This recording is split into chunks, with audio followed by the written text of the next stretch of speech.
Some of the founders had just come off a long project.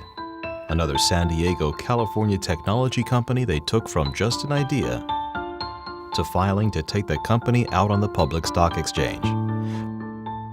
Perhaps after one's achieved some level of career or monetary success, the novelty begins to wear off, and all of that starts to lose some of its enchantment. For our next project, we wanted to do something with greater purpose.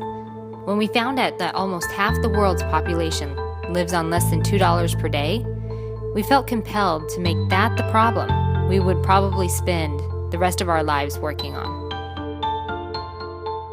People in developed countries have already experienced the agricultural revolution, where most people worked on farms, followed by the Industrial Revolution, where most worked in factories.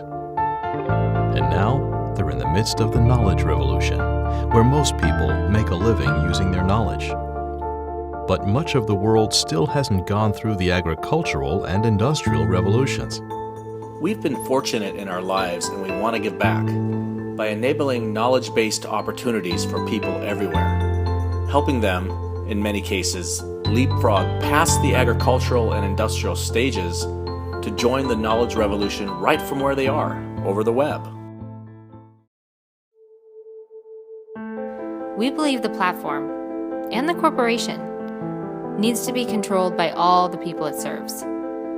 It needs to be democratic, because democracies are much more successful at empowering their citizens and enabling them to lift themselves out of poverty. Other corporations would also benefit by democratizing, because that's their most direct path to even more customer centricity, competitiveness, and profits.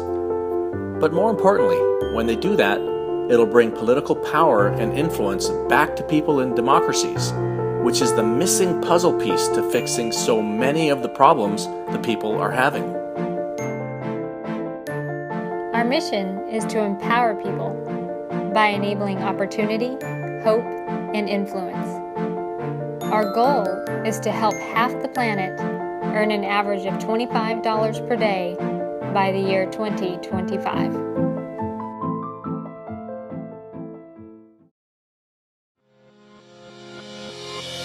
This is the story of a small group of young, everyday people that somehow find each other and commit to a purpose and mission that's greater than themselves.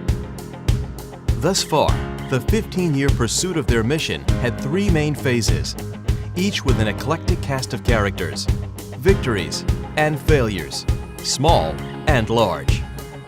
It's not your typical Silicon Valley rags to riches tale of poor boys that become millionaires, but one where young activists shun vast personal wealth, even while their inventions shattered world records, igniting not one, but multiple $100 billion industries, all the while successfully rejecting the lure of money and power plays by some of the world's richest and most influential men and firms, jockeying for position because billions of dollars were changing hands.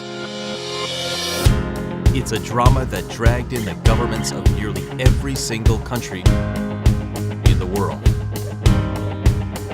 Perhaps more than anything, it's a story about human optimism and motivation. Persistence, despite massive setbacks. Courage, in the face of fear. And perseverance, against the odds. If you had walked into one of their first offices, no doubt you would have noticed the message painted on the wall, a quote from anthropologist Margaret Mead that seems to sum it up. Never doubt that a small group of thoughtful, committed citizens can change the world. Indeed, it's the only thing that ever has.